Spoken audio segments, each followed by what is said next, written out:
एके काळी एका जंगलात उंदीर, ससा आणि पोपट हे तिघे खूप चांगले मित्र होते. ते रोज एकत्र खेळायचे, खायचे आणि आनंदात वेळ घालवायचे. उंदीर खूप हुशार होता, ससा चपळ आणि पोपट गोड आवाजात गाणी गात असे.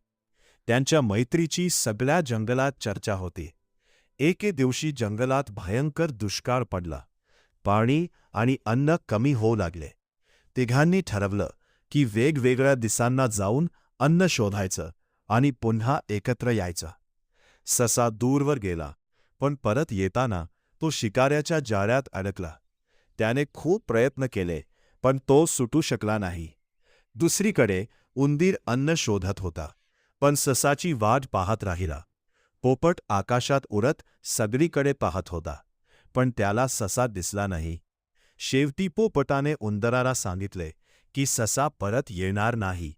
हे ऐकून उंदीर खूप दुःखी झाला.